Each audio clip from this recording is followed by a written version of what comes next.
अरे अरे, कहाँ ले जा रहे हो बैल? बात हुई ना वापस। अब ये बैल वापस नहीं बंधेंगे। अरे मूल तो मूल, पिछले 2 महीने से तुमने सूद भी नहीं चुकाया। मुझे भागन पर तरस खाओ लाला। मेरे बैल ले जाओगे तो मेरा खेत कौन जोतेगा? अरे तेरी मदद तो हम करने को तैयार हैं, मगर तू मानती कहाँ है? कसम लक्ष्मी मैया की, अगर तू हाँ कहे तो तुझे सर से पैर तक सोने में लाद दूं। लाला, खड़े खड़े मुंह क्या देख रहे हो? ले जाओ बैलों को। ठहरो लाला, सूद और मूल मिलाकर कुल कितनी रकम है लाला?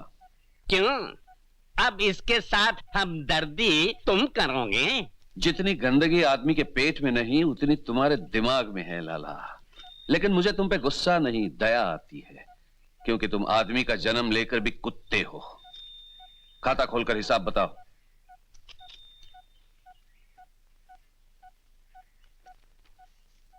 2000 मूल के और सूद अलग।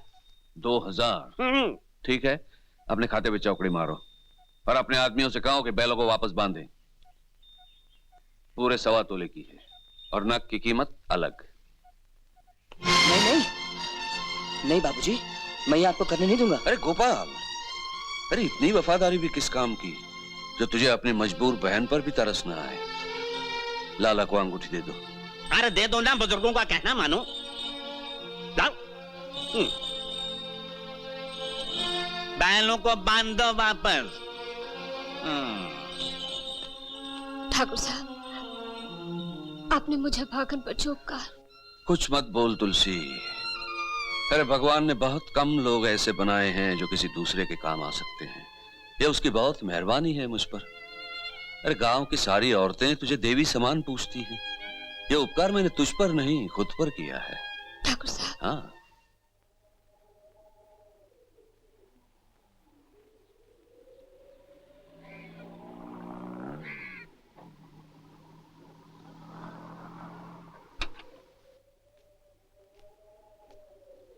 डैडी, डैडी, देखिए सारे गांव में सिर्फ मेरी ही पतंग उड़ रही है।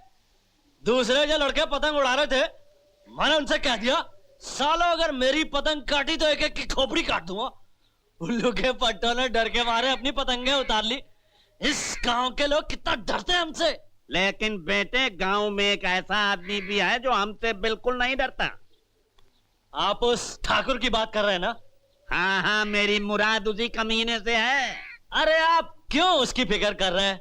याद है पिछले साल जब हरिराम का कर्जा चुकाकर उसने हमें उसके खेत छीनने से रोक लिया था, तब आपने क्या कहा था? क्या कहा था? आपने कहा था, बेटा राजेश फिक्र मत कर, हर ऊंट एक ना एक दिन पहाड़ के नीचे आता है। लेकिन ना जाने इस ऊंट को पहाड़ के नीचे किस दिन लाएगा भगवान। माँ जी, माँ जी, क्या हुआ गोपाल? तुलसी का कर्ज चुकाने के लिए बाबूजी ने अपनी अंगूठी लाला को दे दी।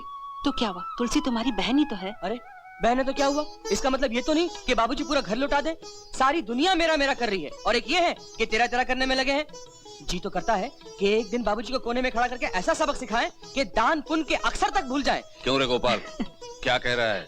आपकी तारीफ कर रहा था कि भगवान ने आपको ऐसा दिल दिया है कि समुद्र भी कुआं नजर आता है। झूठ, बिल्कुल झूठ। मैं कोई तारीफ वारीफ नहीं कर रहा था, ठोक पीट के बुराई कर रहा था। अरे आप दोनों को अपनी नींद सूझती ना सूझे, कम से कम जीवन भैया का तो ख्याल कीजिए। ले दे के जो कुछ बचा है वो अपने बेटे के लिए तो छोड़ दीजिए। गोपाल, बुजुर्ग कह गए हैं कि अपनी औलाद के लिए कुछ छोड़कर जाने की जरूरत नहीं है। अगर सपूत होगा तो खुद कमा लेगा, और अगर कपूत होगा तो सब कुछ लुटा देगा। और फिर तुम्हारा जीवन भैया तो ऐसा होनहार लड़का है कि भगवान ऐसा बेटा दुश्मन को दे तो दुनिया से दुश्मनी नाम की चीज ही मिट जाए। वो अच्छे हैं इसलिए तो आप दोनों को उनकी फिक्र नहीं है, पर आने दो उन्हें।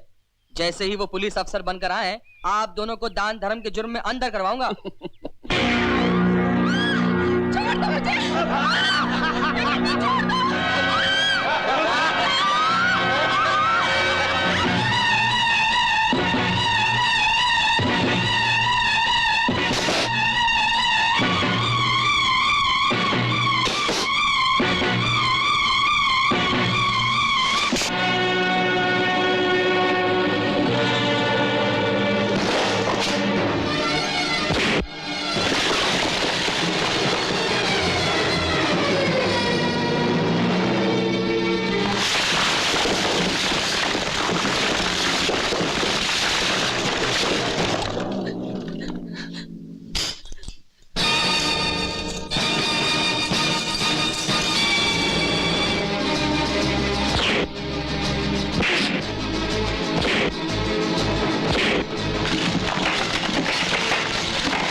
Congratulations, my boy. Congratulations. Thank you sir. कहाँ के रहने वाले हो बरखुरदार? राजपुरा का सर। अरे वाह, मुझे तो देखते ही पहचान लेना चाहिए था कि इस तरह का जौहर सिर्फ राजपुरे का पानी दिखा सकता है। Very good. सर आप भी राजपुरा के रहने वाले हैं? काफी समझदारी की बात की है जनाब ने। This is my daughter Neenu. Nalini. Sorry, Nalin. Hello. आपने इन्हें बता दिया ये कल शाम का खाना हमारे साथ खा रहे हैं? सर वो मैं। हाँ, अगर आप शाम को हमारे यहाँ खाना खाने आएंगे तो मुझे बहुत खुशी होगी। जी sir, thank you. Okay, bye bye, all the best.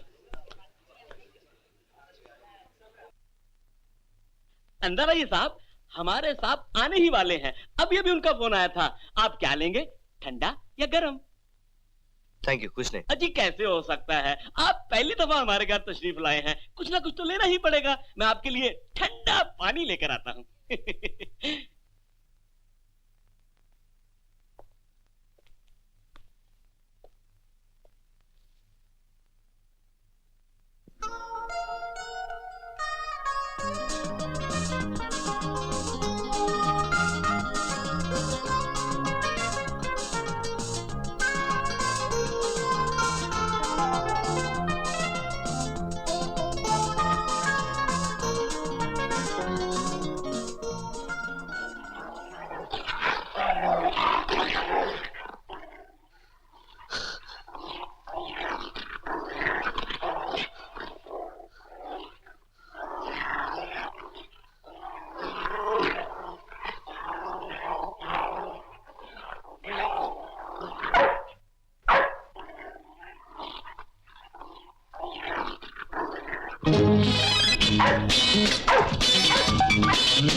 साहब, आप वहां क्या कर रहे हैं?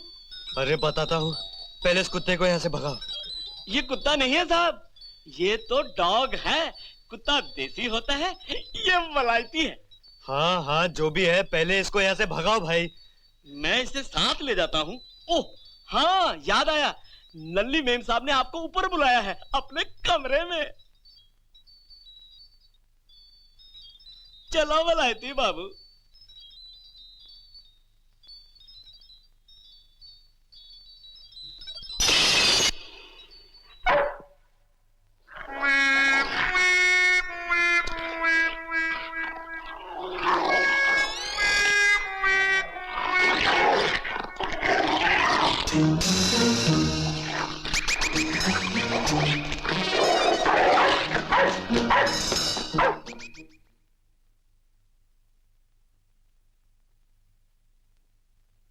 नलिनी जी, आपने मुझे इधर आओ। जीवन बताओ, इनमें से मैं किस ड्रेस में सबसे ज्यादा खूबसूरत लगूंगी? खूबसूरत तो मैं वैसे भी लगती हूँ, मगर तुम्हारी पसंद जान लेना इसलिए जरूरी है क्योंकि हमें एक दूसरे के साथ सारी जिंदगी गुजारनी है। जी? शादी होगी तो किसी पुलिस इंस्पेक्टर के साथ, वरना उम्र भर कुंवारी बैठी रहना। अब यार माफ करना, उम्र भर कुंवारी बैठे रहना अपने बस का रोक तो है नहीं। इतने में तुम दिख गए, सोचा अच्छी लड़कियों को अपने डैडी की बात मान ही लेनी चाहिए।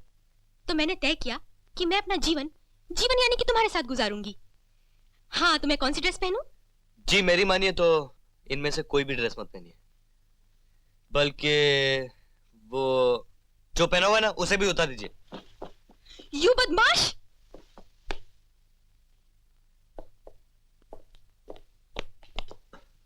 सॉरी, आने में कुछ देर हो गई। दरअसल एक इंपॉर्टेंट मीटिंग निकल आई थी। आओ चले। Come on boy. सो जीवन, तुम्हें आए कितनी देर हो गई? जी यही कोई घंटा आध घंटा। Hi dad. Hello darling. Hi Jeevan. भाई जीवन को आए इतनी देर हो गई और तुमने अभी तक इसकी कोई खातिरदारी नहीं की? हाँ जी इन्होंने मेरी इतनी खातिरदारी की कि हाँ तो जीवन साहब, क्या कह रहे थे आप? जी यही क्या आप मेरी खातिरदारी कैसे करती? आपको तो मालूम ही नहीं था कि मैं आया हुआ हूँ। Excuse me sir. Excuse me. हाँ क्या बात है? सर आपने जो इनलार्जमेंट बनाने दी थी वो ले आया हूँ। Thank you. डैडी, किसका फोटो है ये? डाकू जागीर सिंह का। आसपास के इलाके में यही एक डाकू बचा है जो अभी तक पुलिस की पकड़ में नहीं आया।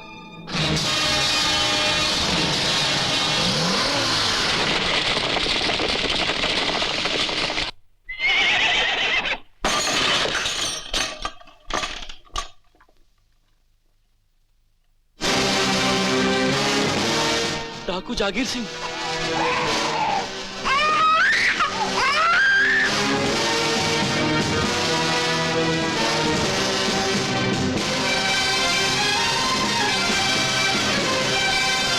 तिजोरी की चाबी निकाल।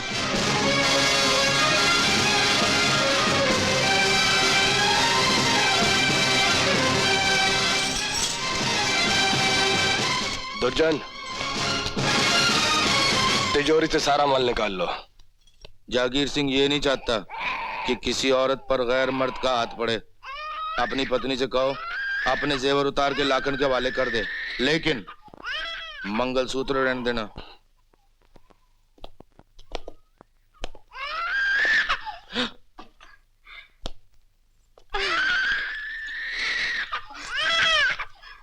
बे नहीं नहीं, इसे मत उतारो, ये बच्चे की लंबी उम्र के लिए है। बच्चा जिए या मरे उससे मुझे कुछ नहीं लेना देना। लाखन, ताबीज रहने दे। लेकिन सरदार, मैं कहता हूँ ताबीज रहने दे लाखन।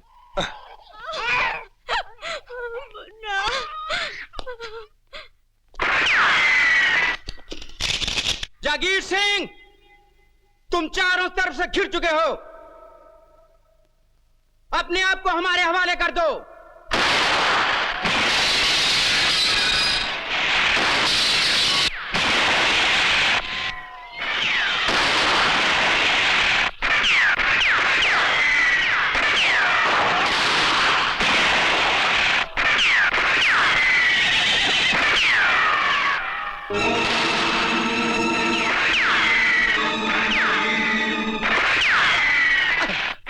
सरदार, मैं ठीक हूँ, तू उनको रोक। लेकिन सरदार, तू उनको रोक।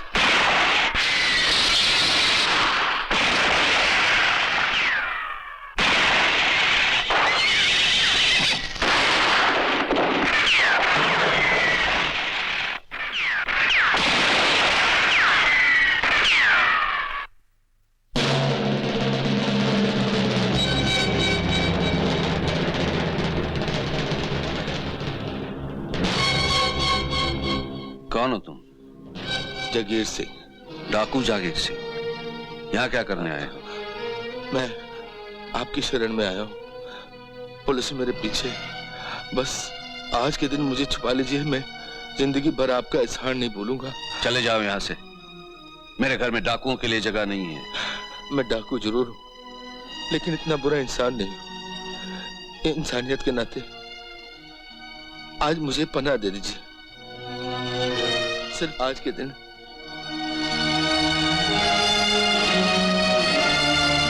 सुनिए, आज तक आपने किसी को वापस नहीं लौटाया। मान जाइए ना, शायद इसमें भी भगवान की कोई मर्जी हो।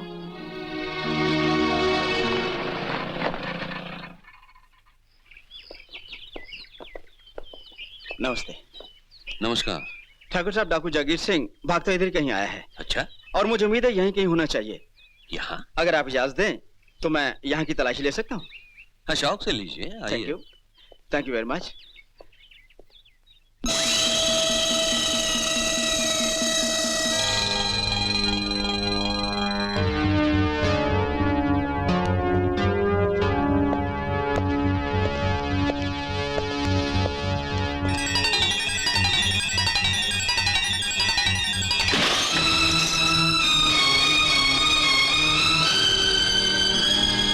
दरोगा जी, आप कैसे आना हुआ? जी वो ठाकुरान जी, मैं गुस्ताखी की माफी चाहता हूँ। ठाकुर साहब, आपको तकलीफ दी उसके लिए माफी चाहता हूँ। अरे तकलीफ काहेगी। नमस्ते जी। अच्छा,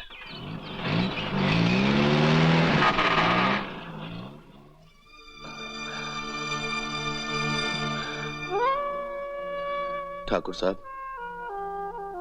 आज आप दोनों ने मेरी जान बचाई। मैं जिंदगी भर आपका ये एहसान भूल नहीं पाऊंगा। भगवान से यही प्रार्थना करूंगा कि जिंदगी में एक बार आपका ये एहसान उतारने का मौका मिले मुझे। अगर मेरी जरूरत पड़ जाए तो पहाड़ी पर काली का मंदिर, वहां आकर 3 बार घंटी बजा दीजिए, मैं हाजिर हो जाऊंगा।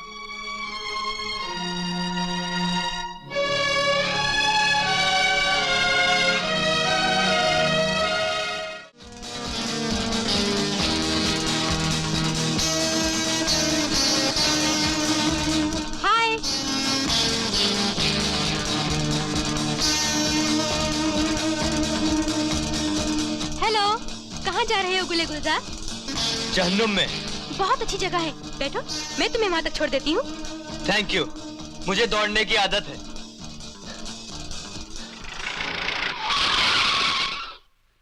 अब यार तुम बहसबाजी बहुत करते हो।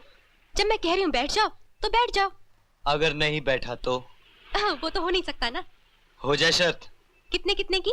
इस बात की कि तुम आइंदा मुझसे कभी मिलने की कोशिश नहीं करोगी। वो तो हुई तुम्हारी बात, और अगर शर्त मैं जीत गई तो आइंदा मैं तुमसे बहस कभी नहीं करूंगा। मैं एक शरीफ खानदान की इज्जतदार लड़की हूँ, तुमसे हाथ जोड़कर कहती हूँ प्लीज आकर बैठ जाओ।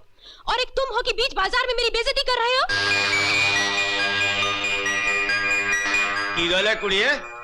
ये लड़का मुझे छेड़ रहा है। ओए खोते दा पुत्रा, कुड़ी वेख के हाथ पाना तू? हाँ?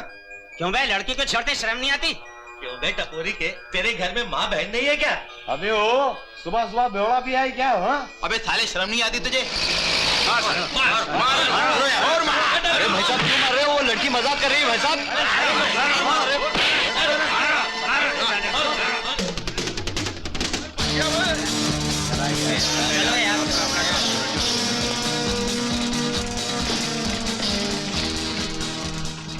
ओ मेरी चाची, तू जीती मैं हारा।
कहेंगे वैसा करेंगे, किस्मत में लिखी गुलामी है।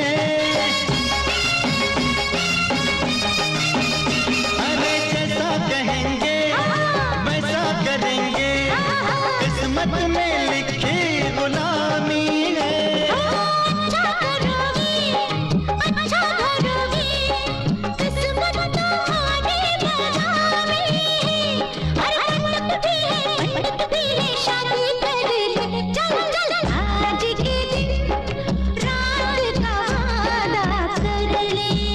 चल आज के दिन रात का वादा कर ले, एक बात अभी नहीं, दो के बाद कभी नहीं, एक बात अभी नहीं, दो के बाद कभी नहीं, इस बात का वादा कर ले। चल आज के दिन रात का वादा कर ले, चल आज के दिन रात का वादा कर ले।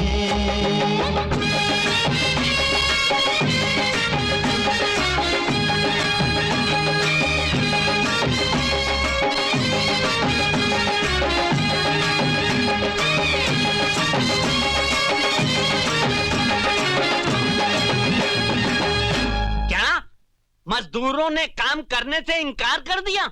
हम तुम्हारे खेतों में काम नहीं करेंगे। क्यों भाई, हमारे खेतों में कौन से ऐसे कांटे उगाए हैं जो तुम लोग काम नहीं करोगे? कांटे खेतों में नहीं, तुम्हारे दिल में है। रुक जा बेटे, रुक जा। कोड़े मारने के लिए तो वक्त ही वक्त है, मगर पहले मुझे इनसे असल बात तो पूछ लेने दे। चलो तुम्हारी बात मानी, कांटे खेतों में नहीं हमारे दिल में सही, पर कोई ऐसी वजह तो होगी कि जिसने आज अचानक इन कांटों की चुभन तुम्हारे दिल में महसूस करवा दी। वजह है हमारी मजदूरी। सरकार ने कानून बनाया है कि हमें कम से कम 6 रुपए रोज मिलने चाहिए, और तुम देते हो 2 रुपए। अगर तुम हमारी मजदूरी नहीं बढ़ाओगे तो हम तुम्हारे खेतों में काम नहीं करेंगे। नहीं करेंगे।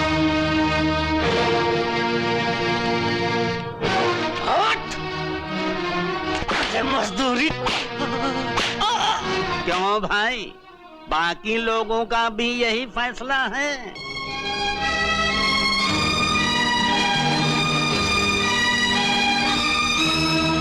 बोलती क्यों नहीं? क्या हो गया तुम लोगों की जुबान को? इन लोगों की जुबान को कुछ नहीं हुआ है, मगर तेरी जुबान को जरूर कुछ हो गया है। आहिस्ता मार बेटे, आहिस्ता मार। तू तो सचमुच इसकी बखियां उधेड़ देगा।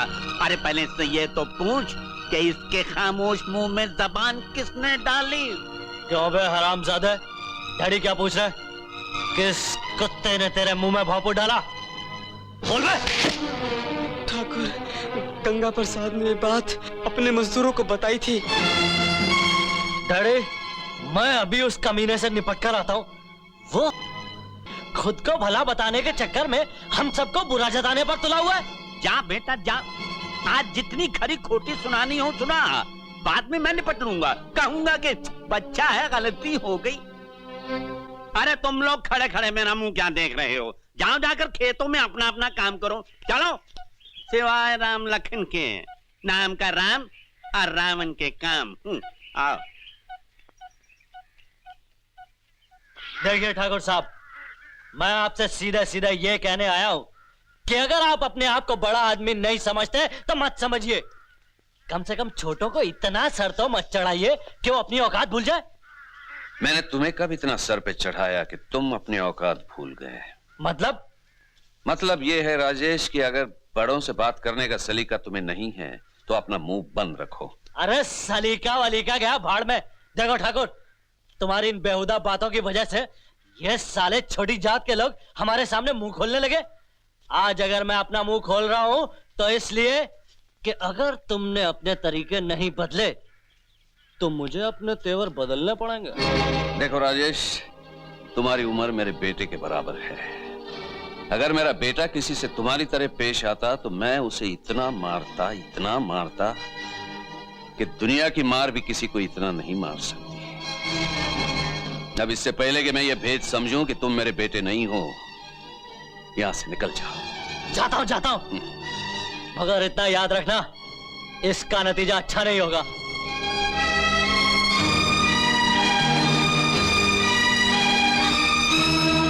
सच? लड़की बहुत खूबसूरत है माँ। तुझसे भी ज्यादा? अरे माँ, तुम उसे देखोगी तो देखते ही रह जाओगी, और मुझे यकीन है तुम्हें वो जरूर पसंद आएगी। अरे पगले, तेरी पसंद से क्या कभी तेरी माँ को इनकार हो सकता है? और तुम मेरी पसंद की दाद दोगी माँ। माँ, लड़की भी अपने गांव की है। पूछो कौन? कौन? वही जिसके साथ आपने और बाबूजी ने मेरी शादी बचपन में तय कर दी थी। ओह। माँ, मुस्कुराने से कोई काम नहीं होगा। जल्दी से कागज और कलम उठाओ और अपना फैसला सुनाओ, ताकि मैं आपका फैसला अपनी नलनी को सुना सकूं। अरे भाई, किसकी चिट्ठी आई है? किसकी चिट्ठी है? जीवन की चिट्ठी है। अच्छा, उसने शहर में एक लड़की पसंद कर ली। क्या? अरे घबराने की जरूरत नहीं है, ये वही लड़की है जिससे हमने उसकी शादी बचपन में तय की थी। अरे वाह, ये तो कमाल हो गया। हो गया। हाँ? लो दिखाओ। लेकिन मैंने माँ जी को सब कुछ लिख दिया था। क्या लिखा था तुमने? यही कि लड़की की 2 आंखें हैं, 2 कान हैं, सर पर घने भूरे बाल हैं, 2 हाथ हैं, और उन 2 हाथों के बीच मुझे एक प्यार करने वाला दिल भी है। अब ना मैं उसे छोड़ सकता हूँ, ना वो मुझे। फिर माँ ने इनकार क्यों कर दिया? उनकी मर्जी। शायद उन्हें तुम्हारा ये मॉडल पसंद नहीं आया। दरअसल गलती मेरी है, मैंने खामखा तुम्हारी हाइट भी लिख दी। क्या उन्हें मेरी ऊंचाई कम लगी? वो तो मैं तुम्हें 6 इंच की सैंडल पहनाकर लेवल कर लूंगा। मैं तो तुम्हें हर तरह से एडजस्ट करने के लिए तैयार हूं, लेकिन माँ नहीं करेगी। मैंने अपनी पसंद बतलाई तो माँ ने अपनी पसंद की हुई लड़की की तस्वीर भेज दी। अब एक तरफ तुम हो और एक तरफ ये तस्वीर। अरे माँ की पसंद तो देखती जाओ, ये तस्वीर भी तुम्हारी तरह खूबसूरत है।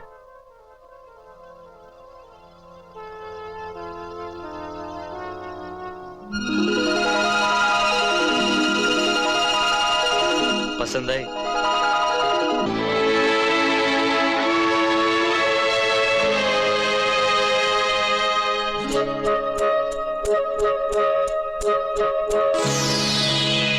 रोज रोज आँखों तले, रोज रोज आँखों तले, ला ला ला ला ला ला ला ला ला ला ला, रोज रोज आँखों तले, एक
राजी है, बेचारे से कुछ ख्वाबों की नींद उड़ा दी है। रोज रोज आंखों तले एक ही सपना चले, रात भर काजल जले,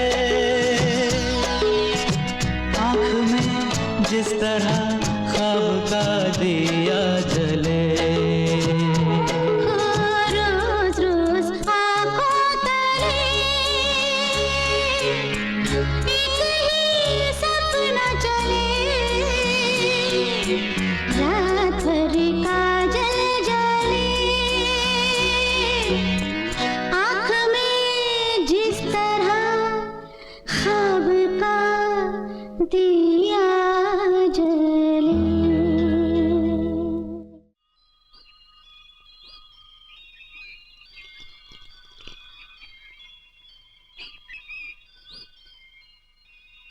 अरे गोपाल, तू आज सुबह सुबह बहन की याद कैसे आ गई? क्या हुआ? तू कुछ बोलता क्यों नहीं? जीजा जी की याद आ गई। आज ही के दिन वो हम सबको छोड़कर चले गए। आज के दिन की याद ने बाकी सारे दिनों को धुंधला बना दिया है। दीदी,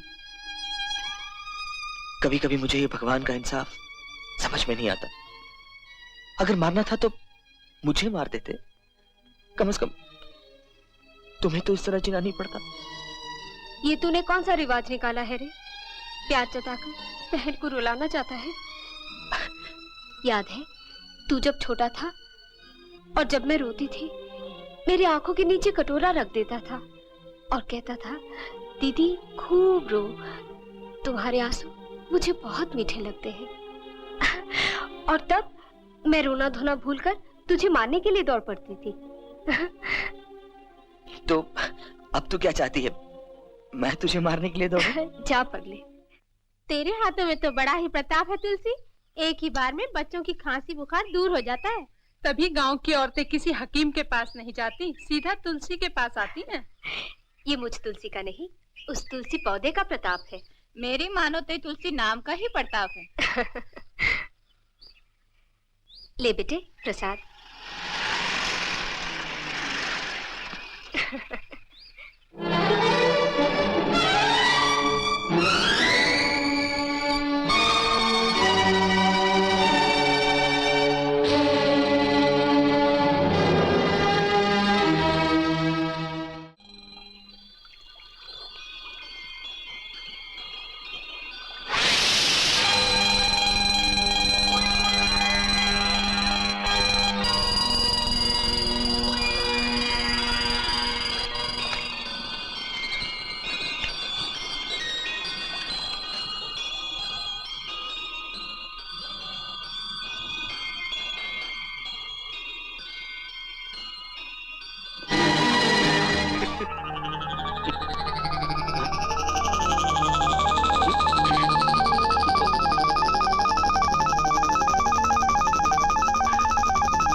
ठहरो गोपाल,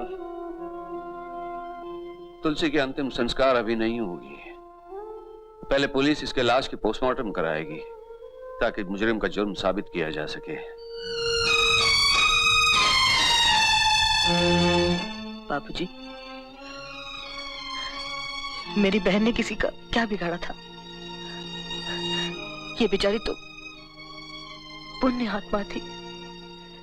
फिर इसके साथ ऐसा क्यों हुआ? हाँ? बाजी, ये अभागन तो बचपन से ही दुख सहती रही। कहने को तो ये मेरी बड़ी बहन थी, पर मैंने हमेशा इसे बेटी की तरह समझा, हमेशा इसकी देखभाल की, बहुत प्यार किया, बहुत। इन्हीं हाथों से इसे शादी का जोड़ा पहनाया, इन्हीं हाथों से इसे विधवा की पोशाक ला कर दी, और आज इन्हीं हाथों से इसे कफन उड़ा दिया। ऐसा क्यों हुआ बाबूजी? ऐसा क्यों हुआ?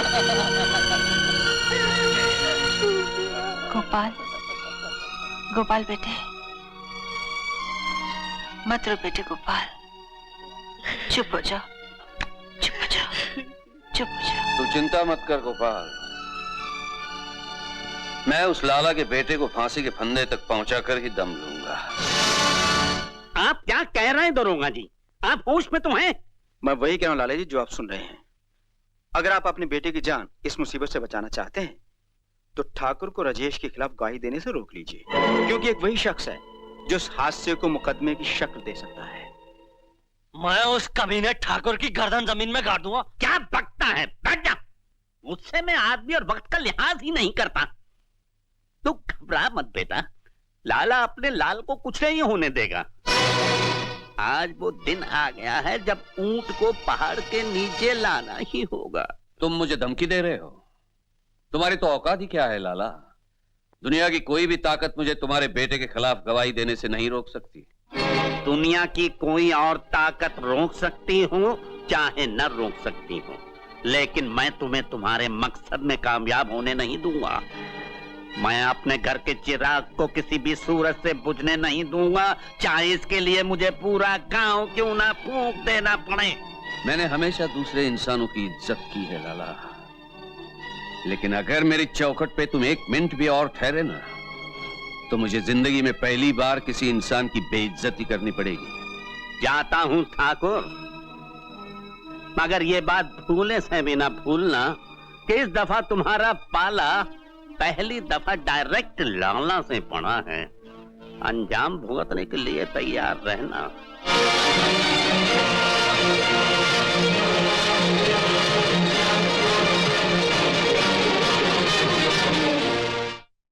सुनिए, सुनिए। अरे क्या हुआ? तू बोलती क्यों नहीं? आप सुनेंगे ना तो आपको भी यकीन नहीं होगा। क्यों? कोई अनहोनी हो गई है क्या? उस लाला ने हमारे मजदूरों पर कोई नया जुल्म किया है क्या? अरे बाबा, आजकल तो आपका दिमाग बस इन्हीं बातों में लगा रहता है। 3 दिन बाद हमारा बेटा जीवन घर आ रहा है। सच? हाँ।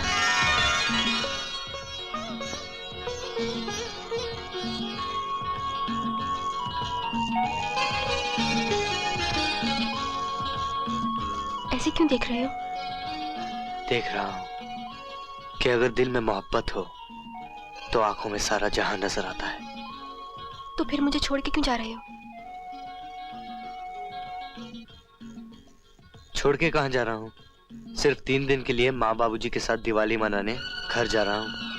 तुम्हें मेरी आंखों में सारा जहान नजर आता है और माँ बाबूजी नजर नहीं आते?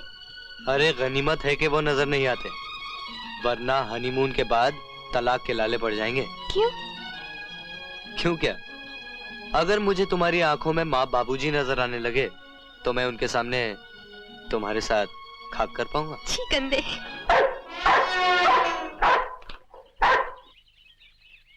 रॉकी, जानते हो ये जनाब मुझे 3 दिन के लिए छोड़कर जा रहे हैं। रॉकी, मैं 3 दिन के लिए अपने माँ बाप से मिलने जा रहा हूँ। क्या ये मेरा इंतजार 3 दिन के लिए नहीं कर सकती? मुझसे जुदाई बर्दाश्त नहीं होती, वरना 3 दिन तो क्या, मैं 3 जन्म भी तुम्हारा इंतजार कर सकती हूँ। क्या बात कही है मेरी जान। इसी बात पर दिवाली मुबारक।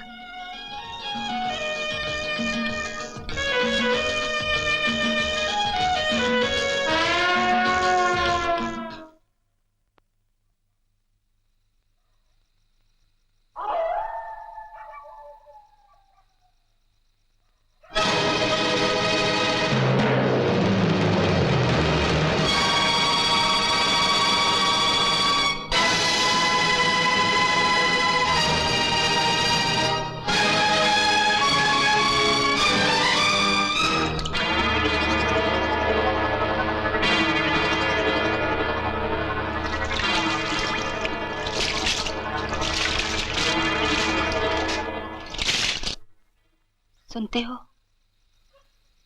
तू भी नहीं सोई?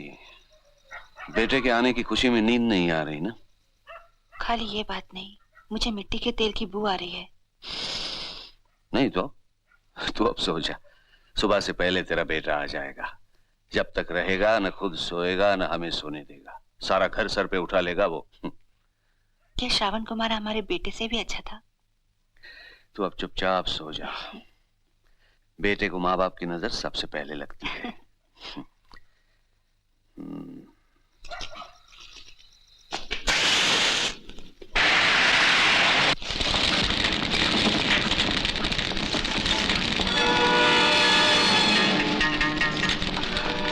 उठे, उठे।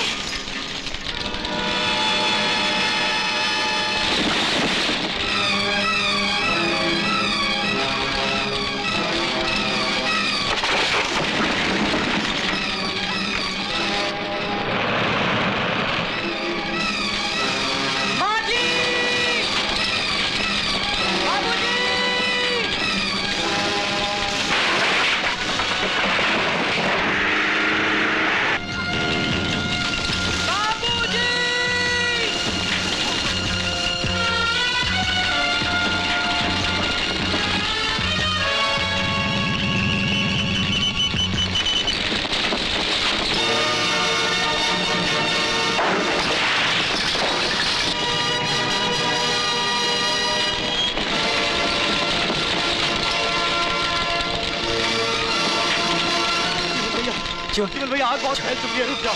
जीवन भैया मत जाओ, छोड़ दो मुझे।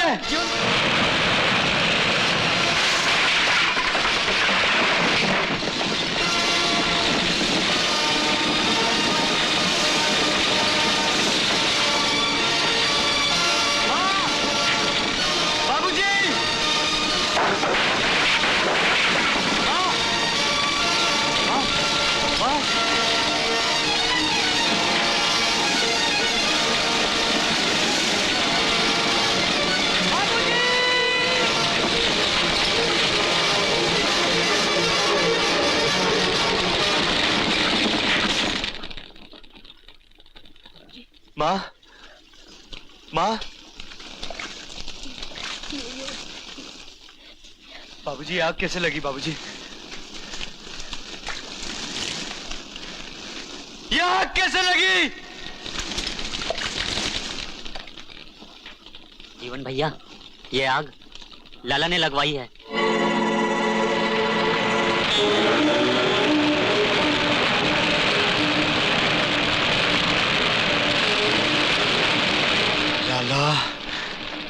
नहीं, जल्दबाजी में कोई गलत काम मत कर बैठना। जल्दी से दरोगा को लेके आ, मरने से पहले मुझे अपना बयान देना है। आपको कुछ नहीं होगा बाबूजी, आप बहस मत कर, मेरे पास वक्त बहुत कम है। जा जा, जल्दी जा।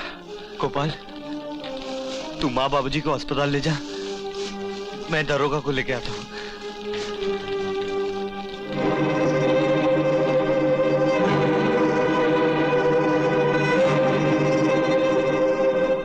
दरोगा साहब खाइए ना, खाएंगे नहीं तो जिएंगे कैसे? जल्दबाजी में कोई गलत काम मत कर बैठना। जल्दी से दरोगा को लेके आ।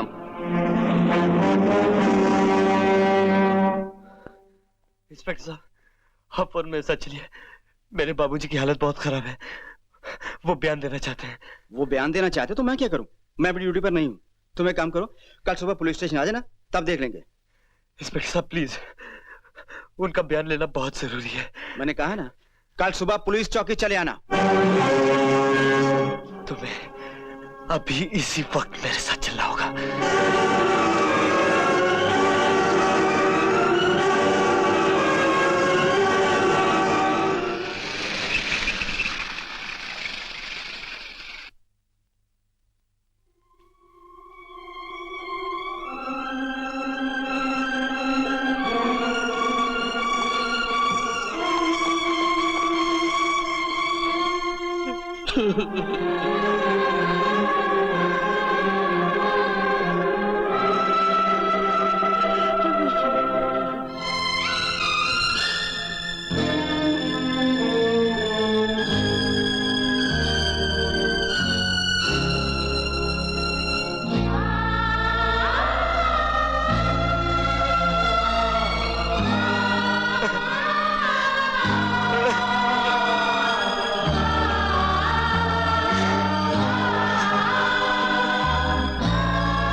तूने जानबूझकर रिपोर्ट लिखने में देरी की ताकि लाला कानून की पकड़ में ना आ सके। पहले मैं तुझसे निपट लूं दरोगा, फिर लाला को देख लूंगा। मैं गोली मार दूंगा तुम्हें।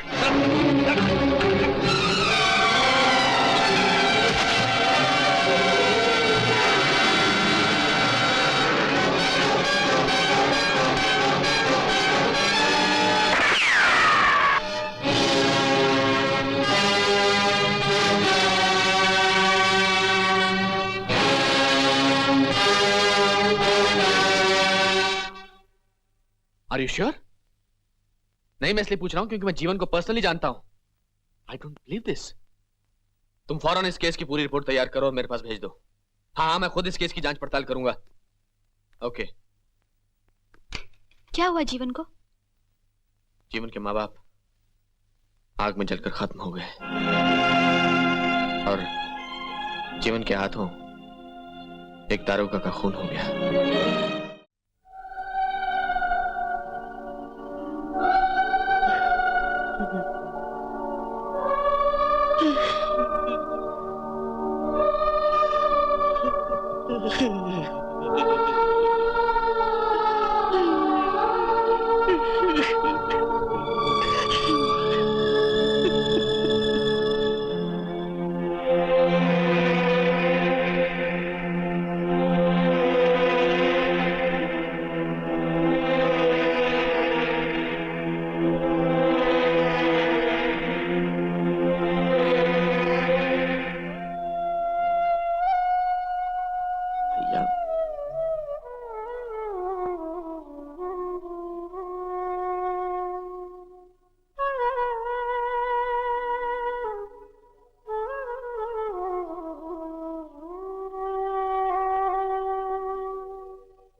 तुम्हारे दर्शन के लिए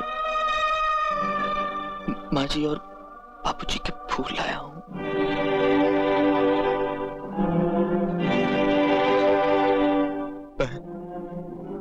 मैं कितना बदनसीब हूं गोपाल। माँ बाप की सेवा तो दूर, मैं उनकी चिता तक को आग नहीं दे पाया, नहीं दे पाया।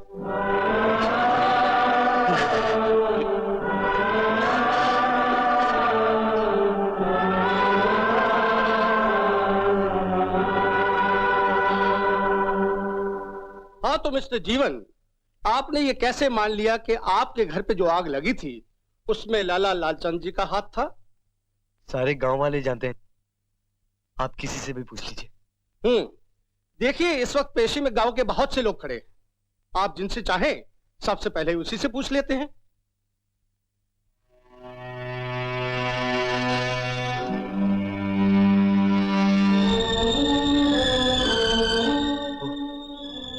वो मोतीचंद बैठा है ना, आप उसी से पूछ लीजिए। और एक बात याद रखना, अगर तुम में से किसी ने मेरे या मेरे बेटे के खिलाफ गवाही दी तो समझ लेना कि तुम लोगों ने अपने बीवी बच्चों को आखिरी बार जिंदा देखा है। तुम चुप क्यों हो गए? जवाब क्यों नहीं देते? क्या जवाब दे साहब, हमें कुछ नहीं मालूम। मोती, तुमने खुद मुझसे कहा था कि लाला ने अपने आदमियों से हवेली में आग लगवाई थी। हमने कब कहा था? हमने कुछ नहीं कहा। हमें जाने दो सरकार, हम बीवी बच्चे वाले हैं, मेहरबानी करके हमें जाने दो सरकार। हमें कुछ नहीं मालूम, हमें कुछ नहीं मालूम, हमें कुछ नहीं मालूम।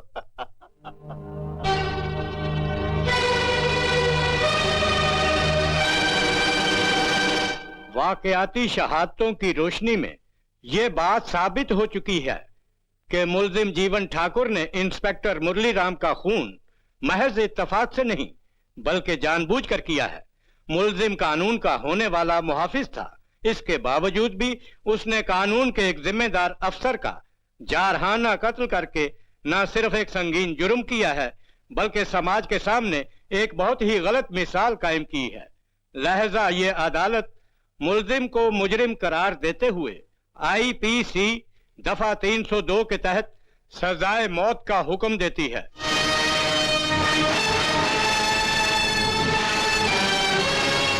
अगर मेरी जरूरत पड़ जाए तो पहाड़ी पर काली का मंदिर, वहां आकर 3 बार घंटी बजा दीजिए, मैं हाजिर हो जाऊंगा।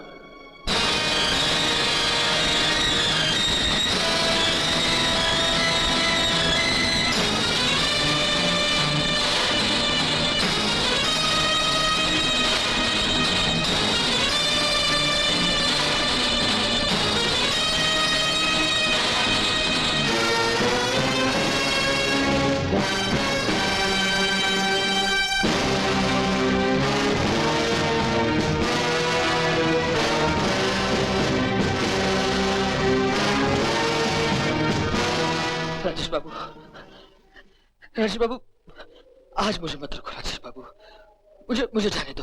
हाँ देखो बाबू, मैं आपके पैर पड़ता हूँ बाबू, मुझे मत रोको बाबू, मुझे मत रोको, मुझे जाने दो। क्या बस साले, बजाय अपने एक रात के जीजे का साथ देने के उस हरामजादे जीवन का साथ दे रहा, क्यों बे? कमीने!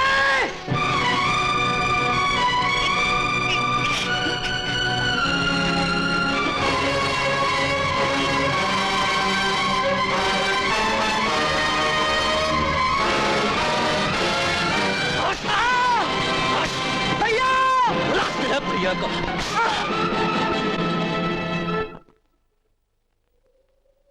चलो।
इंस्पेक्टर, मैं जीवन से मिलना चाहता हूँ। लेकिन सर, जीवन को तो सेंट्रल जेल ले गए हैं। कब? यही कोई 4 घंटा पहले। अब तक तो शायद पहुंच भी गए होंगे।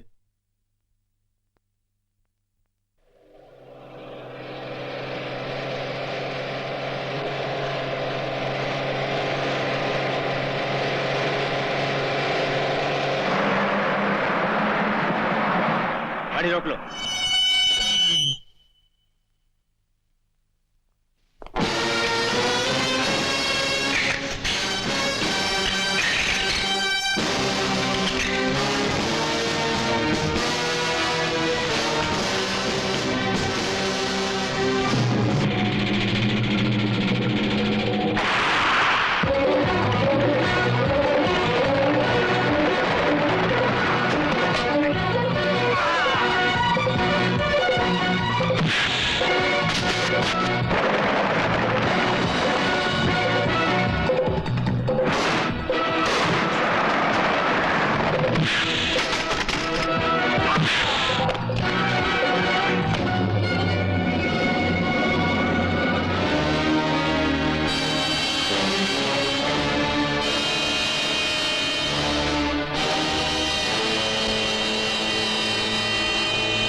सरदार, आप इसे पुलिस से छुड़वाना चाहते थे, हम इसे ले आए, लेकिन ये हमारे साथ नहीं रहेगा।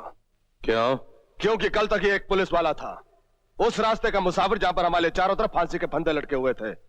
हो सकता है कि इसका ईमान ना बदला हो। बात ठीक है सरदार, लाखन ठीक कहता है सरदार। हाँ सरदार, ये हमारे साथ नहीं रह सकता। नहीं रह सकता। आप मुझे अपने साथ रखो या ना रखो, ये दूसरी बात है, लेकिन एक बात मैं जरूर कहना चाहता हूं कि अब मेरा पुलिस से कोई वास्ता नहीं, मुझे अपने ही साथी समझो।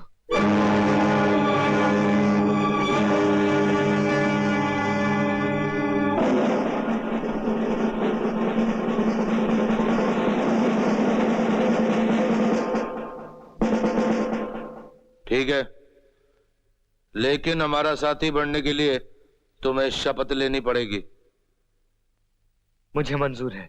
मैं तेरी सौगंध खा के कहता हूं काली मां, मैं तेरी सौगंध खा के कहता हूं काली मां, कि कभी किसी कमजोर और गरीब पर, कभी किसी कमजोर और गरीब पर जुल्म नहीं होने दूंगा, जुल्म नहीं होने दूंगा। और जो लोग जुल्म करते हैं, मैं उन्हें कड़ी से कड़ी सजा दूंगा। मैं उन्हें कड़ी से कड़ी सजा दूंगा।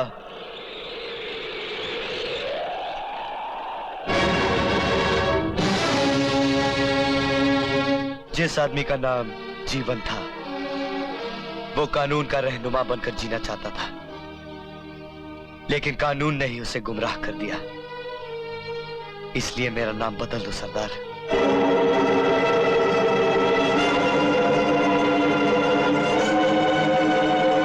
आज से तेरा नाम जीवा है। जीवा भैया की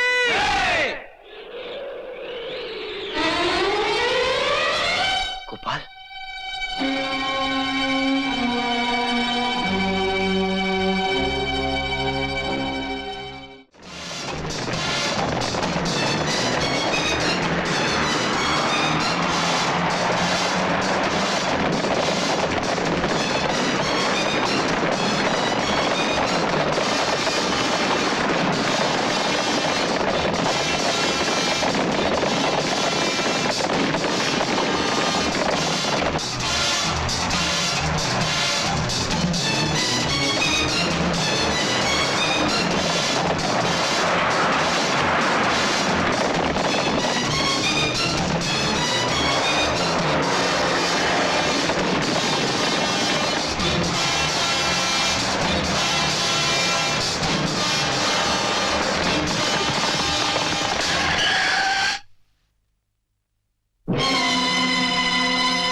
कहाँ है वो कमीना लाला और उसका बेटा? जी वो लड़की देखकर गए रहे, राजेश बाबू की शादी के वास्ते। कह देना उसे कि जागीर सिंह की टोली आई थी और सगाई वाले दिन फिर आएगी। लेकिन तिजोरी का माल तो लूट लें। नहीं सरदार, हम यहाँ लाला और उसके बेटे की जान लेने आए हैं। माल लूटेंगे तो उनकी आंखों के सामने। आज तक हम कहीं से खाली हाथ नहीं लौटे सरदार, और खाली हाथ आज भी नहीं जाएंगे। यहां से 3 कोस दूर प्लासी का चौधरी चुनाव जीतने की खुशी में जश्न मना रहा है, हम वहां जाएंगे। मोहे आई ना जग से लाज, मैं इतना जोर से नाची आज कि घुंघरू टूट गए।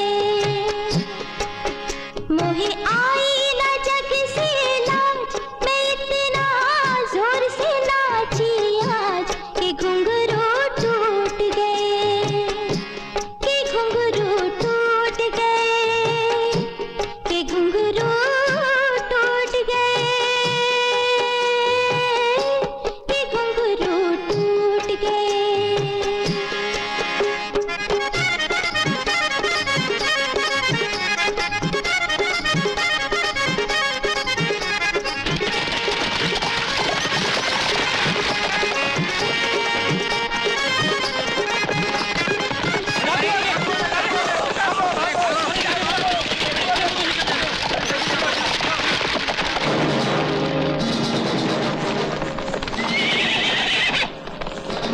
अरे नारे भाया, अरे मन्ने गोली ना मार।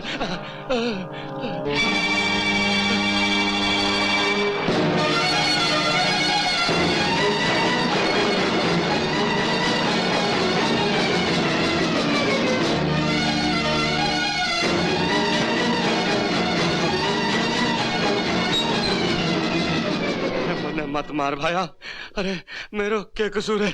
हाँ।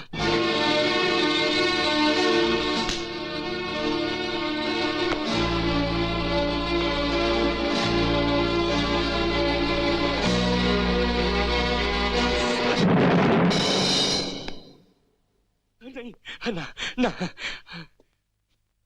तिजोरी खोल। हाँ। तिजोरी खोल। खोलू खोलू। हाँ, हाँ, खोलू। हाँ, हाँ,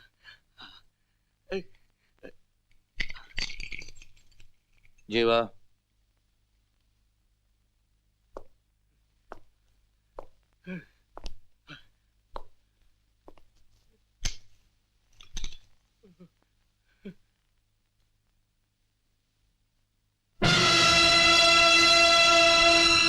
रुक क्यों गए जीवा? ये वो साहूकार है जिसने गरीबों का खून चूस चूस कर अपनी तिजोरी भरी है। हम तो गरीबों की अमानत लेने आए हैं।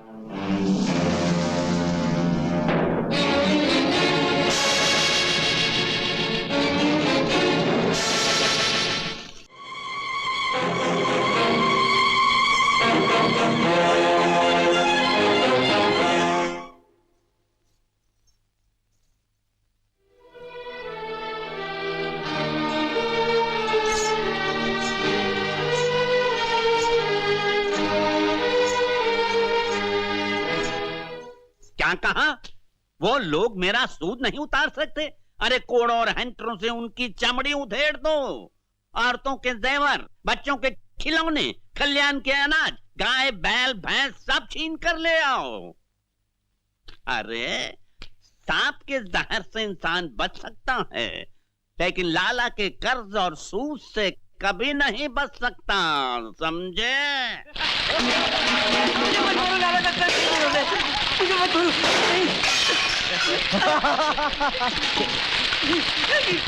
बढ़िया। अरे ये क्या कर रहे हो?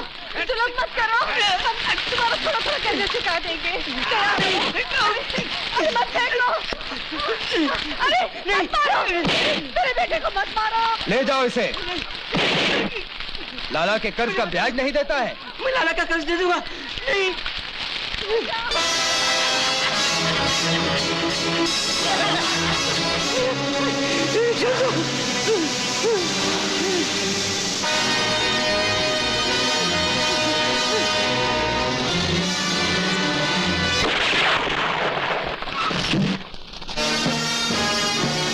जीवा भैया,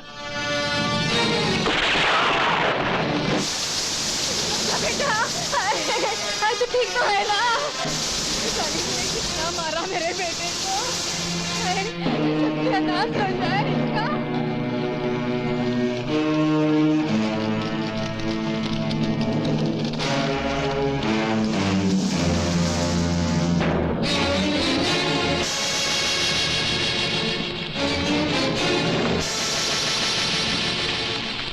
मेरे लाल, तुझे ज्यादा तो नहीं लगा? तुम लोग लाला का ब्याज वसूल करने आए हो और मैं इन गरीबों का बहा हुआ खून वसूल करने आया हूँ। मेरे लाल उठ।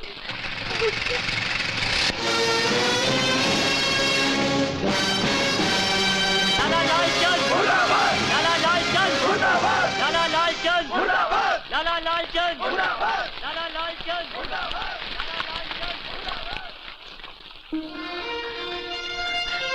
बेटे, ये बुढ़िया तुम्हारा एहसान कभी नहीं चुका सकती। भगवान करे मेरी उम्र भी तुमको लग जाए, तुमको लग जाए।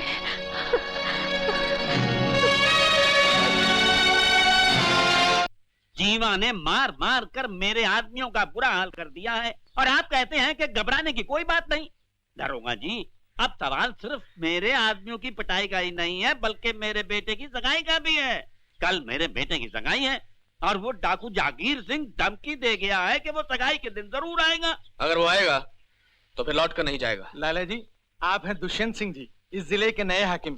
डाकू जागीर सिंह को पकड़ने के लिए खास तौर से बदली करा के यहाँ आए।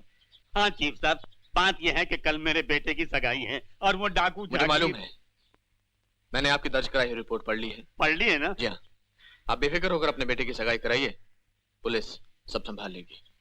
आप भी आइए ना। जी हाँ, जरूर आएंगे ना। जाऊंगा लाला जी। धन्यवाद। चला।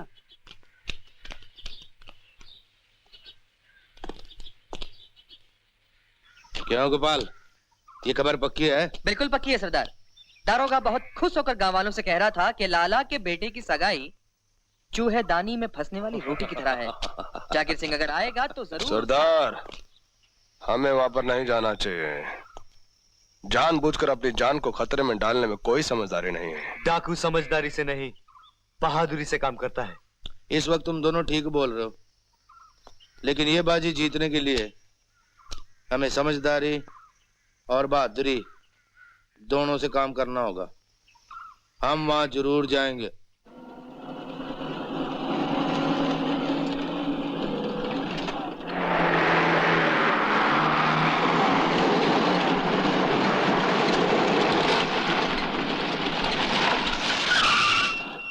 नमस्कार नमस्कार नमस्कार।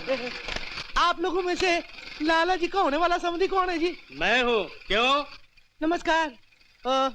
लाला जी के यहाँ डाकू जगीर सिंह ने आने की धमकी दिया ना, तो लाला जी ने हमको भेजा है आपको हिफाजत के साथ लाने के लिए। लाला के यहाँ डाकू जाकिर सिंह आने वाला है।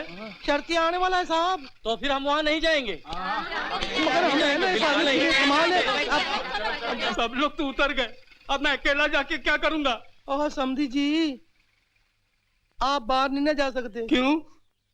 क्योंकि शगुन के लिए आपका वहाँ होना बहुत जरूरी है। अगर डाकू जाकिर सिंह ने मुझे पकड़ लिया तो?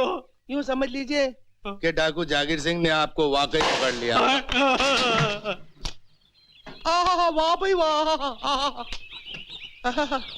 अगर कुछ बोलने की कोशिश की ना तो गोलियां मार दूंगा तेनों। जैसे बोला वैसे ही करना।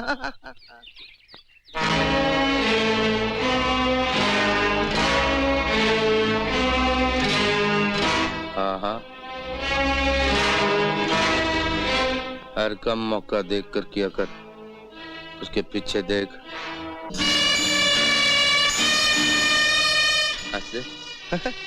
लाला जी आइए समधी भाई, बहुत इंतजार करवाया आपने। आपकी तारीफ? तारीफ साड़ी की भाई। तारीफ तो उस रब की जिसने आपको बनाया, मुझको बनाया और सांड जैसे आपके समधी को बनाया। वैसे मैं इनके दूर का रिश्तेदार लगता हूँ। अच्छा अच्छा, तो आप हमारे बेटे के होने वाले चचा ससुर हैं? नहीं, मैं ताऊ हूँ, ताऊ। एक ही बात है। मगर वो आपका हमारा वो होने वाला दामाद नजर नहीं आता किधर? आपका मतलब राजेश वो अपने कमरे में बन संवर कर तैयार हो रहा है। ओ पुत्र गोपी, गोपी पुत्र, तो जरा इनको सगुन की अंगूठी तो दिखा दे।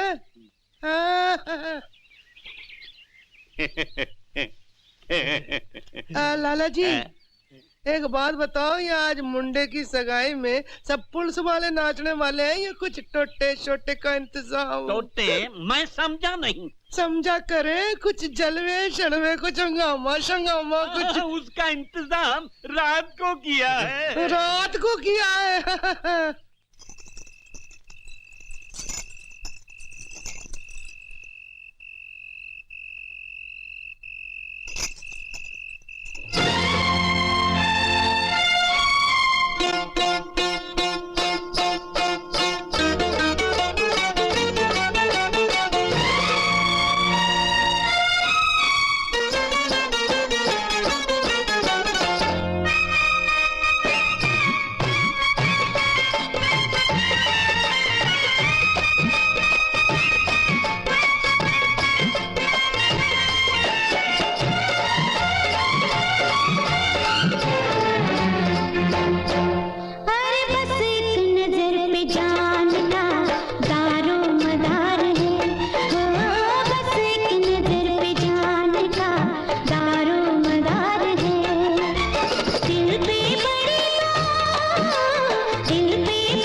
राजेश मेरे बेटे, ये तुझे क्या हो गया है? तेरे को मुझसे कोई जुदा नहीं कर सकता। मैं तुझे अमेरिका ले जाऊंगा, जापान ले जाऊंगा, लेकिन मरने नहीं दूंगा। मेरे लाल, तेरे लाला के होते हुए तेरा कोई कुछ नहीं बिगाड़ सकता, कुछ नहीं कोई है।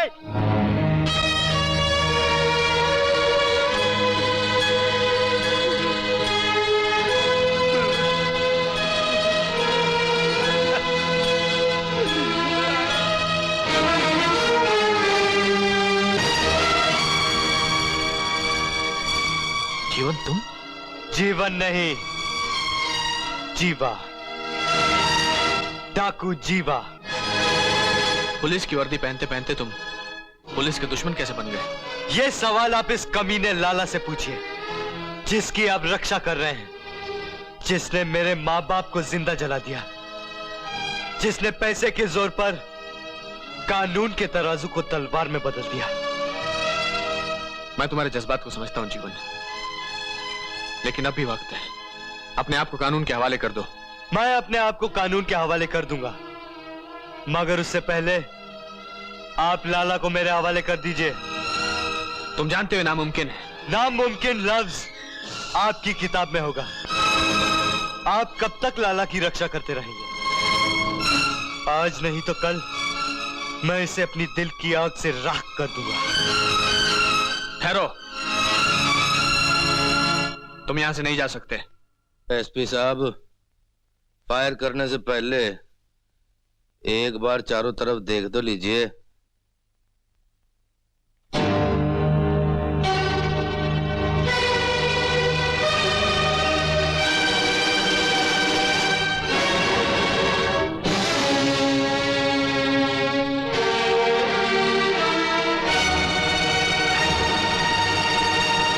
जागीर सिंह? एसपी साहब,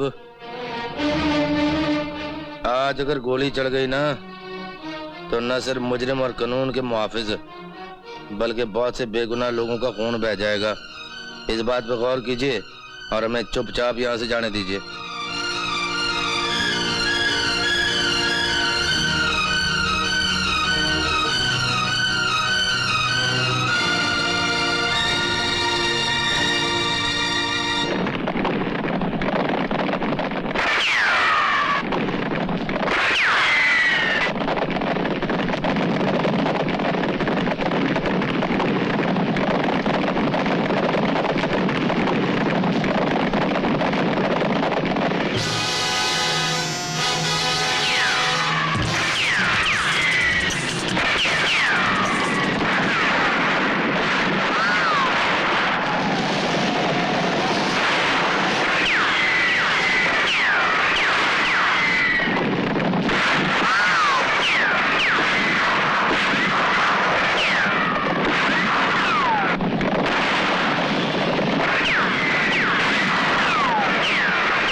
सरदार!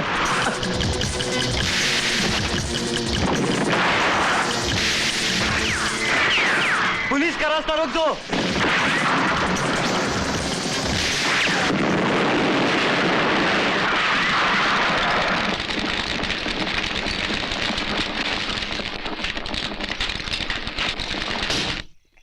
तूने पुलिस पर गोली क्यों चलाई? वो इसलिए, आज तक हम जहां भी डाका डालने गए वहां से कभी खाली हाथ नहीं लौटे। मैंने कम से कम एक खाकी वर्दी वाला तो मारा। जानता है तेरी इस हरकत ने सरदार का क्या हाल कर दिया है? जीवा भैया, जीवा भैया, सरदार की हालत बहुत खराब हो गई है, जल्दी चलिए, चलिए।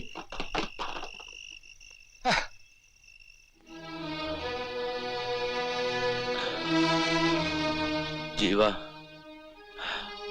न जाने क्यों तुझे देखकर जिंदगी से नफरत नहीं होती। मैंने अपनी जिंदगी में बहुत जुर्म किए बेटे, लेकिन पाप कोई नहीं किया। इसलिए मैं चाहता हूं कि मेरी चिता को आग तू दे। बोल बेटे, मेरी ख्वाहिश पूरी करेगा बेटे? खामोश क्यों है बेटे? तू एक डाकू की चिता को आग नहीं देना चाहता? ये बात नहीं है सरदार। मैं बहुत बदनसीब हूं, अपने माँ बाप की चिता को आग नहीं दे पाया। आज आप मुझे बेटा का दर्जा दे रहे हैं, मैं भला कैसे इनकार कर सकता हूं?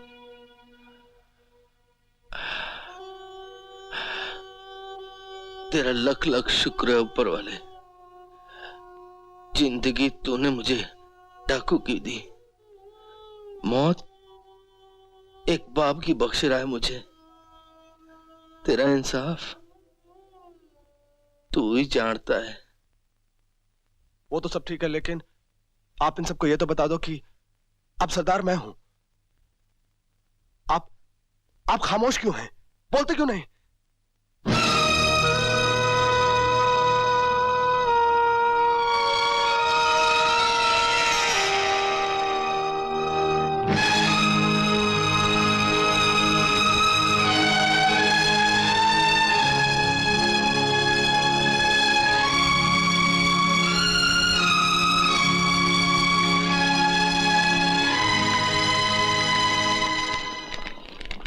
मर्द होकर सरदार की मौत पर औरतों की तरह आंसू क्यों बहा रहे हो? अरे कसम खाओ कि सरदार की मौत का इंतकाम लोगे। मैं उस दुष्यंत सिंह को कभी माफ नहीं करूंगा जिसकी गोली से सरदार की मौत हुई। मैं उसे वो जिल्लत दूंगा कि उसकी बाकी की जिंदगी एक मुर्दे की तरह कटे। जानना चाहते हो कैसे? उसकी एक जवान और खूबसूरत बेटी है। कमीने, मर्द होने का दावा करता है और नामर्दों वाली बात करता है। सरदार की मौत का बदला लेना है तो दुष्यंत सिंह से ले। उस मासूम लड़की का क्या दोष है? तेरी माँ को अपनी माँ कहूं, वो लड़की गई तेल बेचने और तेरी तू मेरे फैसले पे एतराज करने वाला होता कौन है? तुम्हारा फैसला सरदार के असूलों के खिलाफ नहीं हो सकता। सरदार के असूल सरदार के साथ खत्म हो गए। अब मैं यहाँ का सरदार हूँ, तुझे वही करना होगा जो मैं चाहता हूँ। हरगिज नहीं। अगर तुम सरदार के असूलों को नहीं मानते तो तुम हमारे सरदार नहीं हो सकते। तो क्या तू बनेगा हमारा सरदार? जुल्म को रोकने के लिए मैं ये भी करने को तैयार हूँ। सीधे से बोलना कि तू सरदार बनना चाहता है। अगर ये बात है तो आजा मैदान में।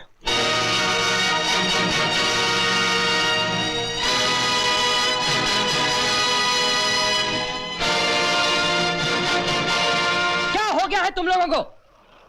सरदार की चिता अभी जलकर ठंडी भी नहीं हुई और तुम लोग सरदार बनने के लिए खून खराबे पर उतर आए।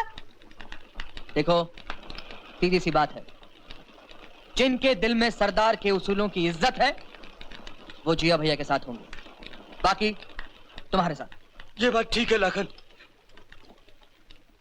ये मौका खून खराबे का नहीं। लाखन, तुम हमारे पुराने साथी हो, इसीलिए हमारे सरदार तुम हो।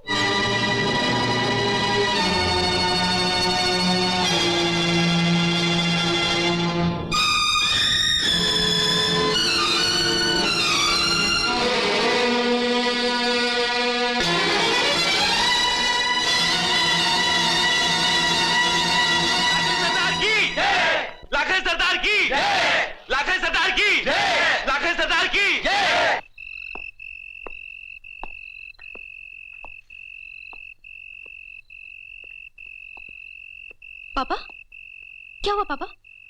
कुछ नहीं। कुछ तो है पापा, बताइए ना प्लीज। मैं कल जीवन से मिला था। जीवन से? कैसा है वो? कैसा है पापा, बोलो ना। जिन हालात में मैं उससे मिला, उससे तो यही बेहतर था कि मैं उसे कभी मिला ही ना होता। जीवन अब डाकू जीवा बन गया है। पापा प्लीज ऐसा मजाक मत करो। मैं मजाक नहीं कर रहा नीनू, सच कह रहा हूं। तुम्हें जीवन को हमेशा के लिए भुलाना होगा। मैं उसे नहीं भुला सकती पापा, आप कैसे भी करके उसे बचा लीजिए, प्लीज बचा लीजिए पापा। एक बात याद रखो नीनू, तुम्हारे प्यार की खातिर मैं अपने फर्ज को नहीं भुला सकता। जीवन से तुम्हारी शादी सिर्फ तय हुई थी। अगर तुम्हारी शादी उससे हो भी गई होती तो ये मजबूर बाप एक पुलिस ऑफिसर की हैसियत से अपनी बेटी के सुहाग को खून से रंग देता। मुझे ये जानकर खुशी हुई पापा कि आपकी नजरों में अपनी बेटी से ज्यादा फर्ज की कीमत है।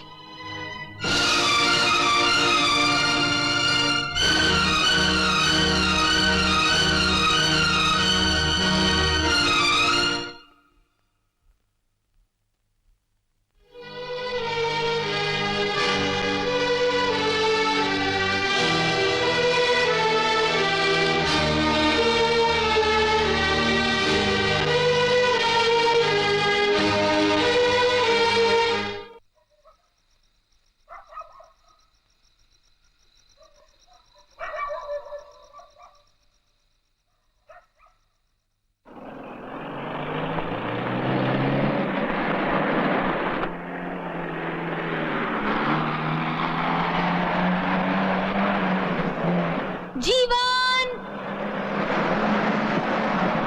जीवन।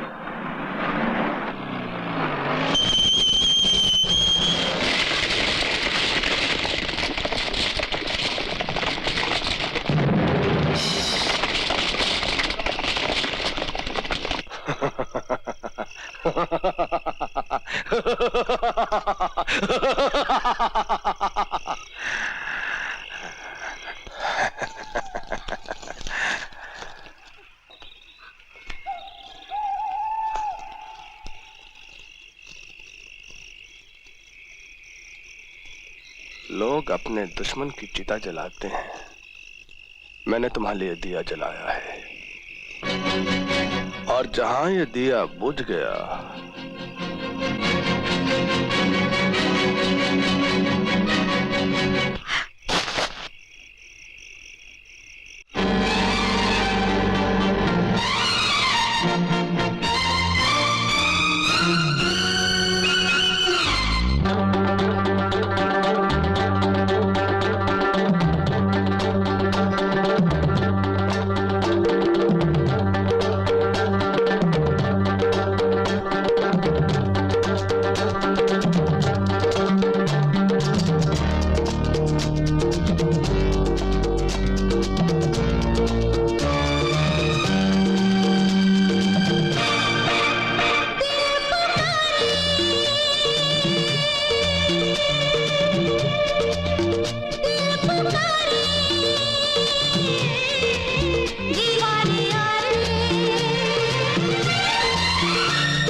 जीवा, सरदार को मारने से पहले जरा इधर तो देख ले।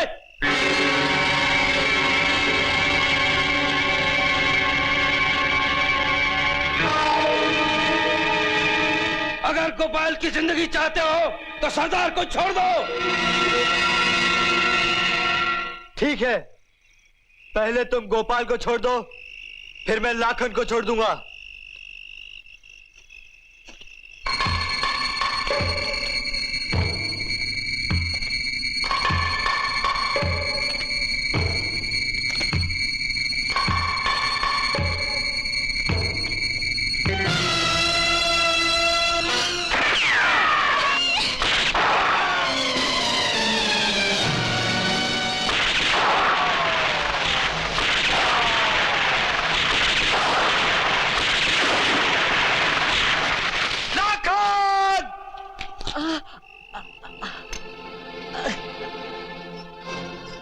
ये तूने क्या किया मेरे दोस्त? तेरे ये कमजोर कांधे तेरे ये एहसान का बोझ कभी नहीं उठा पाएंगे। नहीं नहीं जीवा भैया, एहसान तो बड़े लोग किया करते हैं। मैं तो एक छोटा सा आदमी हूँ,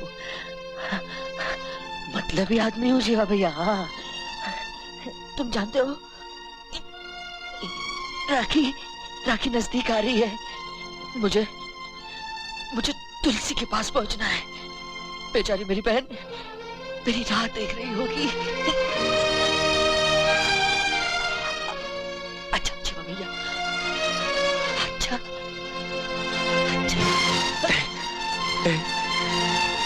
मैं तुझे मरने नहीं दूंगा, मैं तुझे मरने नहीं दूंगा गोपाल।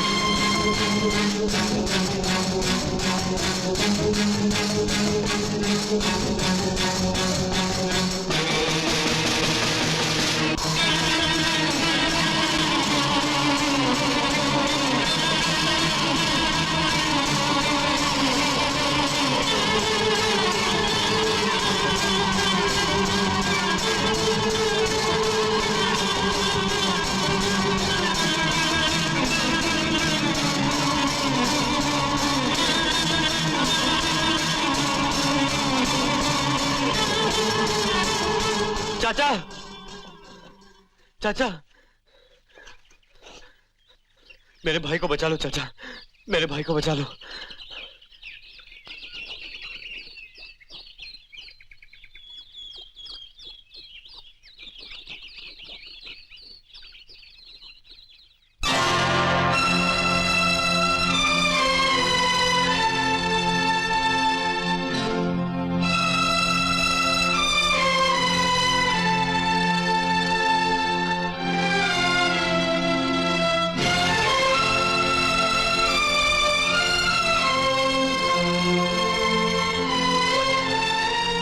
मुझे छोड़ के नहीं जा सकता, मुझे छोड़ के नहीं जा सकता।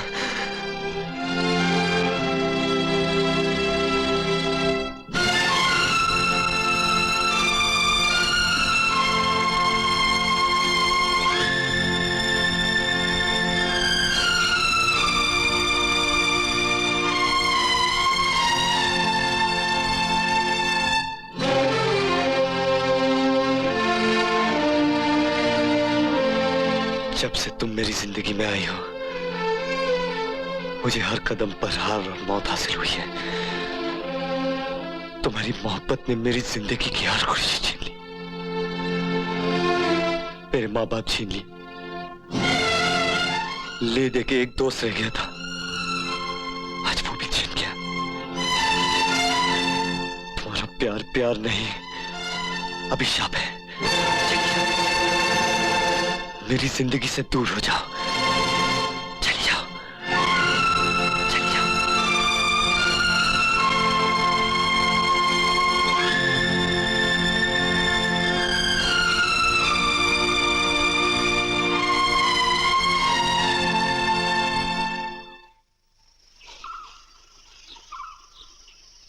बाधो, तुम जाकर चीता की तैयारी करो।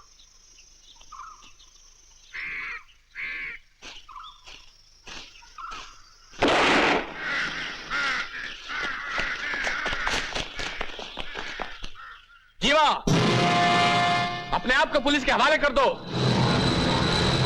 मैं आखिरी बार कह रहा हूं, बाहर निकल आओ।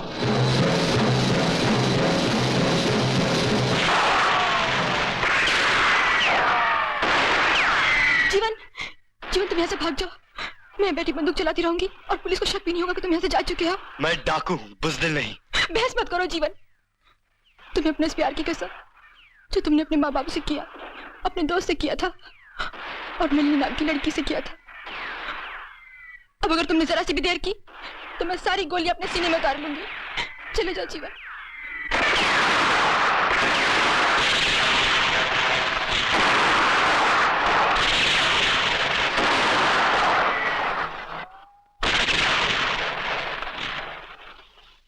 चारों तरफ फैल जाओ।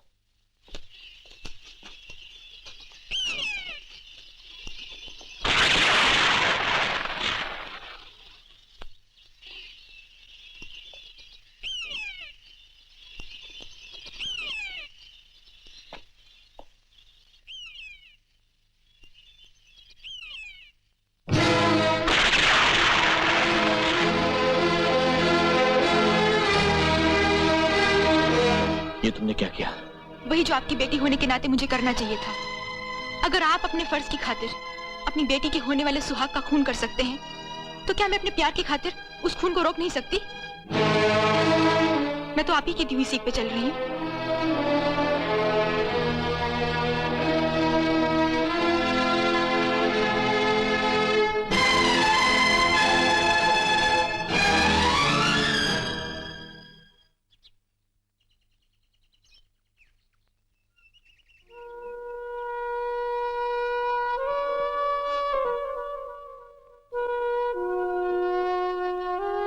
जीवा भैया,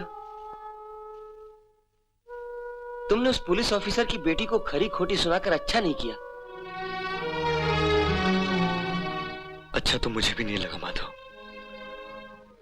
मगर उस मासूम को अपनी जिंदगी से दूर करने के लिए और कोई रास्ता भी तो नहीं था। तो फिर क्या तुमने उसे जानबूझकर? हाँ माधव, नलिनी के लिए जुबान से निकली एक एक गाली ने गोली बनकर मेरे दिल पर घाव कर दिए। मगर क्या करता, बेबसी प्यार की शर्त है और दर्द प्यार का ज़ेवर। मैं नहीं चाहता कि वो एक डाकू की विधवा बने। वो लड़की बड़ी अच्छी है, सच मानो तो उसकी बदौलत हम लोग बच गए, वरना उसका बाप हमें जरूर गिरफ्तार कर लेता। हाँ, दुष्यंत सिंह एक बहुत ही समझदार अफसर है, उससे बचना बड़ा मुश्किल है। और इससे पहले कि वो हम तक पहुंचे, मैं अपनी जिंदगी का रावण लाला की हस्ती मिट्टी में मिला दूंगा। लाला इस बात से पूरी तरह चौकस है, तभी तो उसके आसपास पुलिस का बंदोबस्त रहता है। मुझे मालूम है, इसलिए मैं नहीं चाहता कि तुम दोनों अपनी जान खतरे में डालो। मैं ये काम अकेले ही करूंगा। हमने लाखन को इसलिए नहीं छोड़ा था कि वक्त आने पर हम तुम्हें अकेला छोड़ दें। माधव ठीक कहता है जीवा। तो फिर एक काम करते हैं, छगन तुम माधव को लेकर अपने गांव नंदपुर चले जाओ और वहां धमाल कर दो। पुलिस को झूठी खबर मिलेगी कि नंदपुर गांव पर डाका पड़ा है, पुलिस वहां पहुंच जाएगी और मैं लाला के पास पहुंचकर उसे खत्म कर दूंगा। इस तरह सांप भी मर जाएगा और लाठी भी नहीं टूटेगी। शाबाश छगन, शाबाश। जब जीवा लाला तक पहुंचने के लिए जंगल से निकलेगा तब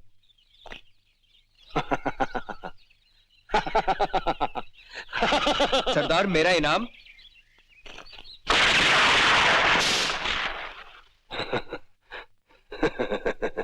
ये क्या किया सरदार? जब ये कुत्ता जीवा के साथ गद्दारी कर सकता है तो हमारा वफादार कैसे बन सकता है? समझ गए ना?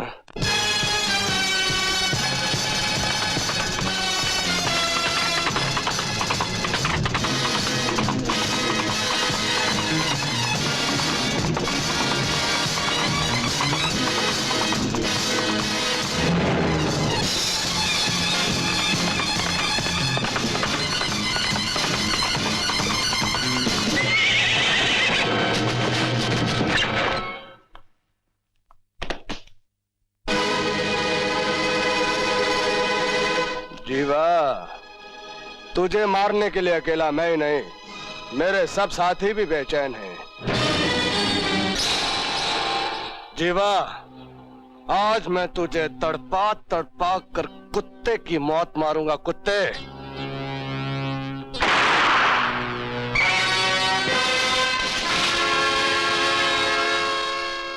खत्म कर दो उसे।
जीवा, तेरे पीछे खाई है और आगे बंदूक की गोली, यानी के दोनों तरफ मौत ही मौत है।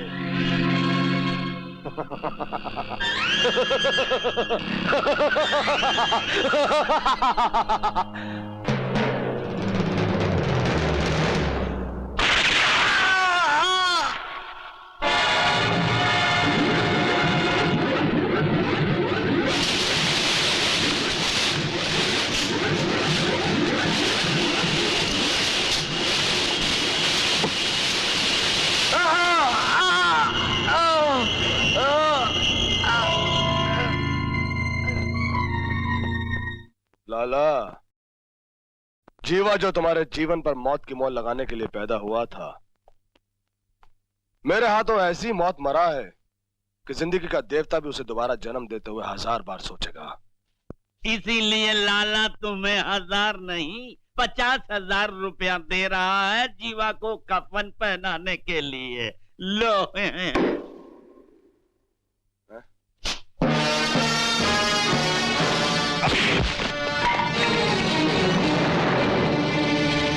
लाला, कफन तो मौत को पहनाया जाता है, जिंदगी को नहीं। जीवा जिंदगी का दूसरा नाम है।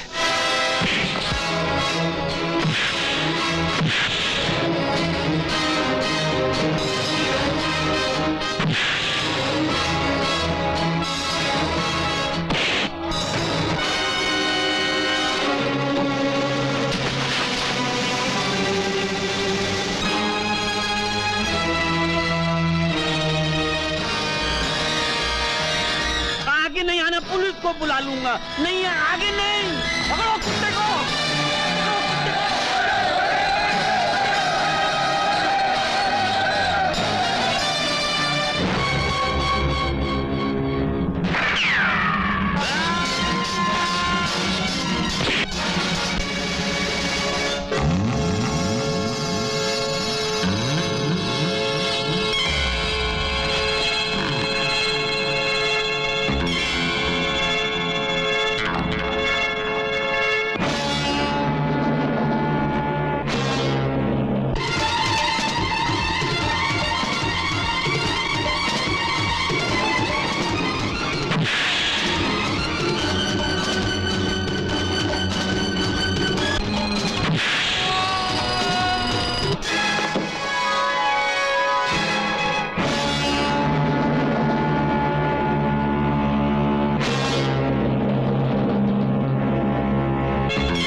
लाला देख, तेरा जुर्म, तेरी दरिंदगी आज तेरे ही सामने हैवान बनी तुझे नोच नोच कर खा जाने के लिए बेचैन है।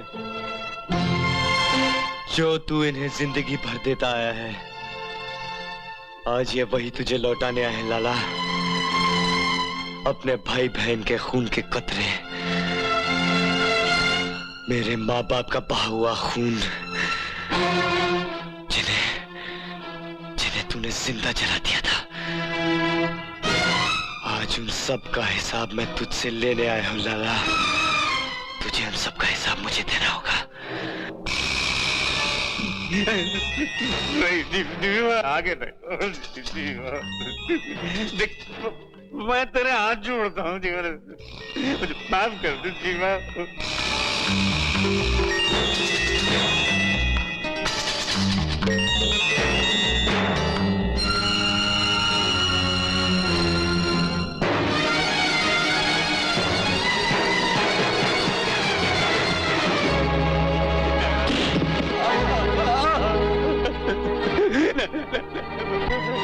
बस कर, अब तो बहुत हो चुका है, बस कर।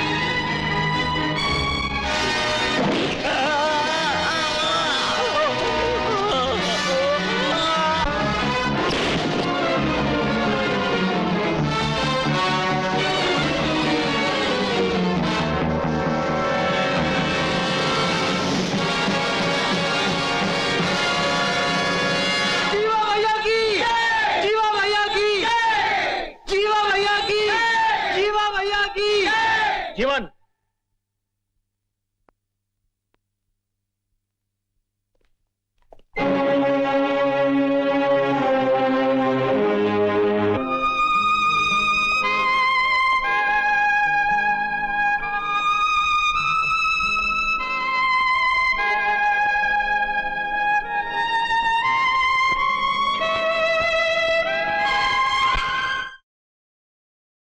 कानून की अदालत में जीवा एक मुजरिम है, मगर इंसानियत की अदालत में उसके हर जुर्म के पीछे दरिंदों का जुल्म छुपा हुआ है। हर कानून वाला नहीं, पहले वो इंसान है, और इसलिए इंसानियत के नाते यह अदालत हालात को मद्देनजर रखते हुए मुजरिम जीवा उर्फ जीवन ठाकुर को 5 साल की सजा देती है। और 5 साल के बाद रोज रोज आँखों तले, रोज रोज आँखों तले, ला ला ला ला ला ला ला ला ला ला ला ला।